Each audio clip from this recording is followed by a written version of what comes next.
ایک زمانے میں سید شریف الدین پیرزادہ پاکستان کے نمایاں ترین مگر متنازع قانون دان تھے۔ ان کی قانونی ذہانت نے نازک ترین لمحات میں ملک کی آئینی تاریخ کا رخ متعین کیا۔ البتہ یہ الگ بات ہے کہ انہوں نے طالع آزما فوجی جرنیلوں کو جمہوریت پر شب خون مارنے اور اپنے اقتدار کو طول دینے کے وہ نئے راستے بتائے جن کے باعث ملک آگے بڑھنے کی بجائے کئی دہائیاں پیچھے چلا گیا۔ ناقدین کہتے ہیں کہ شریف الدین پیرزادہ کی سوچ ایک وائرس ہے اور وہ آج بھی حکمراں جماعت تحریک انصاف کے وفاقی وزیر بیرسٹر فروغ نسیم کی صورت میں زندہ ہیں۔ ایک طرف جہاں شریف الدین پیرزادہ کے پاس آئین و قانون کے سختی سے پابند بانی پاکستان قائد اعظم محمد علی جناح رحمۃ اللہ علیہ کا سیکرٹری ہونے کا اعزاز تھا، تو وہیں پیرزادہ نے جنرل ضیاء الحق اور جنرل پرویز مشرف کو بھی اپنی قانونی خدمات فراہم کی تاکہ ان کے غیر جمہوری اقدامات کو آئینی تحفظ دیا جا سکے۔ یعنی بیرسٹر شریف الدین پیرزادہ پاکستان میں ہر فوجی حکمران کی بیساکھی رہے۔ Field marshal Ayub Khan, general Yahya Khan, general Zia ul-Haq اور جنرل پرویز مشرف کو انہوں نے ہی اقتدار میں رہنے کے آئینی اور قانونی چور راستے بنا کر دیا۔ اگرچہ بعض حلقے انہیں سن 1973 کے آئین کے خالقوں میں شمار کرتے ہیں، تاہم حقیقت یہ ہے کہ وہ سن 1973 کے آئین کو پاؤں تلے روننے والے ڈکٹیٹرز کو آئینی تحفظ دلانے میں اپنا ثانی نہیں رکھتے تھے۔ آئینی شکوں پر ان کی مہارت کی وجہ سے انہیں آئینی جادوگر بھی کہا جاتا تھا۔ سید شریف الدین پیرزادہ اپنے 94ویں جنم دن سے 10 روز پہلے جمعے کی صبح کراچی میں انتقال کر گئے۔ ان کی پیدائش 12 جون سن 1923 کو انڈیا کی ریاست مدھیہ پردیش کے شہر برہان پور میں ہوئی۔ ان کے والد بھی وکالت کے شعبے سے وابستہ تھے اور پھر انڈین سول سروس میں رہے۔ شریف الدین پیرزادہ نے اپنے کریئر کی ابتدا بمبئی ہائی کورٹ سے کی۔ وہ بانی پاکستان قائد اعظم محمد علی جناح رحمۃ اللہ علیہ کے جونیئر بھی رہے۔ قیام پاکستان کے بعد شریف الدین پیرزادہ کراچی منتقل ہو گئے، جہاں انہوں نے اپنی لا فرم قائم کی۔ ان کا شمار پاکستان کے مہنگے ترین وکلاء میں کیا جاتا تھا۔ وہ حکومت پاکستان کے کئی اہم مناصب پر فائز رہے۔ انہوں نے 2 بار بحیثیت وزیر خارجہ، 3 بار اٹارنی جنرل پاکستان اور پھر سابق فوجی صدر جنرل مشرف کے سینئر مشیر کی حیثیت سے بھی فرائض انجام دیے۔ سن 1996 سے سن 2018 تک وہ اعزازی سفیر بھی رہے، جس کا رتبہ وفاقی وزیر کے برابر تھا۔ یہ تمام مناصب ان کے پاس زیادہ تر فوجی حکومتوں کے دوران رہے۔ شریف الدین پیرزادہ نے ایک انٹرویو میں کہا تھا کہ انہوں نے کبھی کسی فوجی حکمران کی طرفداری نہیں کی، بلکہ قانونی مشیر کے طور پر انہیں معاونت فراہم کی۔ پاکستان کے قیام کے 11 سال بعد جنرل ایوب خان کی جانب سے نافذ کیے گئے پہلے مارشل لاء کی شریف الدین پیرزادہ نے حمایت کی تھی۔ ان کا کہنا تھا کہ ایوب خان نے ان کے علاوہ دیگر وکلاء منظور قادر اور ذوالفقار علی بھٹو کو بھی بلایا تھا، جبکہ جنرل ضیاء الحق نے چیف جسٹس کے کہنے پر ان کا انتخاب کیا تھا، لیکن AK بروہی کو بھی شامل رکھا گیا۔ پاکستان میں عدلیہ نے جب بھی فوجی حکومت کو نظریہ ضرورت کے تحت زندگی بخشی تو اس میں ہر بار شریف الدین پیرزادہ کی حکمت عملی اور دلائل اہمیت کے حامل ہوتے۔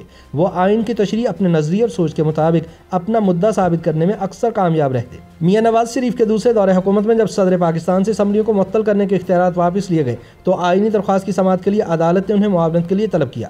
شریف الدین پیرزادہ نے ان اختیارات کو سیفٹی وال قرار دیا اور اس کو جاری رکھنے کی حمایت کی تھی۔ ان اختیارات کے تحت ہی محمد خان جنیجو، بینظیر بھٹو اور میاں نواز شریف کی حکومتیں معطل کی گئی تھیں۔ پاکستان کے آخری فوجی حکمران جنرل پرویز مشرف کو بھی شریف الدین پیرزادہ نے آئینی راستہ نکال کر دیا تھا۔ شریف الدین پیرزادہ نے اپنے ایک انٹرویو میں جنرل مشرف کے ساتھ پہلی میٹنگ کا حوالہ دیتے ہوئے بتایا کہ اجلاس میں تمام جرنیل موجود تھے اور ان جرنیلوں کا کہنا تھا کہ مارشل لاء کا اعلان ہو اور general Musharraf chief martial law administrator بن جائے۔ پیرزادہ کہتے ہیں کہ میں سنتا رہا۔ اس کے بعد مشرف کو کہا کہ کیا ہم اکیلے بیٹھ سکتے ہیں؟ میں نے انہیں بتایا کہ اب حالات تبدیل ہو چکے ہیں اور مارشل لاء درست نہیں، آپ کی سول طرز کی حکومت ہونی چاہیے۔ شریف الدین پیرزادہ نے ہی جنرل مشرف کو ملک کا چیف ایگزیکٹو بننے کا مشورہ دیا تھا اور اس منصب کے لیے آئینی ڈرافٹ بنا کر دیا، جس طرح انہوں نے جنرل ضیاء الحق کو بنا کر دیا تھا، لیکن اس بار اس میں کچھ تبدیلیاں تھیں۔ شریف الدین پیرزادہ نے بتایا کہ پرویز مشرف نے مذکورہ ڈرافٹ دیکھ کر کہا تھا کہ اس میں تو مارشل لاء کا کوئی ذکر نہیں، لوگ ہمارے احکامات نہیں مانیں گے، جس کے بعد انہوں نے مشرف کو یقین دہانی کرائی کہ ایسا نہیں ہوگا کیونکہ سیاسی جماعتیں ان کی حمایت کر چکی تھیں۔ پاکستان میں جب سابق چیف جسٹس افتخار محمد چودھری کی معطلی کے بعد ملک میں وکلاء کی سب سے بڑی تحریک چلی تو شریف الدین پیرزادہ اپنی کمیونٹی کے ساتھ کھڑے نظر نہیں آئے۔ انہوں نے افتخار چودھری کے خلاف ریفرنس سے لا علمی کا اظہار کیا تھا اور کہا تھا کہ اگر انہیں معلوم ہوتا تو وہ اس ریفرنس کی مخالفت کرتے۔ شریف الدین پیرزادہ نے اقوام متحدہ کی جنرل اسمبلی میں متعدد بار پاکستان کی قیادت کی اور وہاں ہیومن رائٹس کونسل اور سیکیورٹی کونسل میں خطاب کیا۔ اس کے علاوہ وہ انٹرنیشنل کورٹ آف جسٹس کے جج اور آرگنائزیشن آف اسلامی کوآپریشن کے منتخب سیکرٹری کے منصب پر بھی فائز رہے۔ شریف الدین پیرزادہ کو سن 1998 میں نواز شریف حکومت نے نشان امتیاز عطا کیا۔ شریف الدین پیرزادہ پاکستان کے قیام کی تاریخ، محمد علی جناح کی زندگی اور پاکستان کے آئین سمیت دیگر موضوعات پر 10 کے قریب کتابوں کے مصنف بھی تھے۔ پیرزادہ کی تصانیف میں قرارداد پاکستان اور لاہور کا تاریخی اجلاس، قائد اعظم محمد علی جناح کے خطوط، پاکستان میں بنیادی حقوق اور آئینی تحفظ، 3 جلدوں پر مشتمل تخلیق پاکستان اور 3 جلدوں پر ہی مشتمل قائد اعظم محمد علی جناح کی تحریروں کا مجموعہ شامل ہے۔ سید شریف الدین پیرزادہ کئی برس کینسر کے موذی مرض میں مبتلا رہنے کے بعد 2 جون سن 2017 کو 93 برس کی عمر میں وفات پا گئے۔ ناقدین کے مطابق آئین کے ساتھ آنکھ مچولی کی جو بنیاد شریف الدین پیرزادہ نے ڈالی تھی وہ آج بھی اسی طرح جاری و ساری ہے۔ یہی وجہ ہے کہ آئین توڑنے والوں کو ہر دور میں کوئی نہ کوئی شریف الدین پیرزادہ ضرور میسر ہوتا ہے۔ شریف الدین پیرزادہ مفاد پرستی اور ہوس اقتدار کی اس سوچ کا نام ہے جس کی منزل صرف اور صرف مفادات کا حصول ہوتا ہے۔ موجودہ دور میں بیرسٹر فروغ نسیم بہت دلچسپ کردار ہیں۔ دھیمے مزاج کے فروغ نسیم نے سیاست کا آغاز MQM سے کیا۔ الطاف حسین کو نیلسن منڈیلا قرار دے کر سینیٹر منتخب ہوئے اور پھر سیدھے وزارت قانون تک جا پہنچے۔ کچھ ہی عرصے میں وہ MQM سے زیادہ تحریک انصاف کی آنکھوں کا نور بن گئے۔ MQM کے کنوینر خالد مقبول صدیقی کہتے ہیں کہ انہوں نے بیرسٹر فروغ نسیم کو وزارت کے لیے نامزد نہیں کیا، لیکن اس کے باوجود وہ آج بھی وزیر قانون ہیں۔ حالیہ کچھ عرصے میں ان کا ایسا کردار سامنے آیا ہے کہ وہ دور جدید کے شریف الدین پیرزادہ محسوس ہو رہے ہیں۔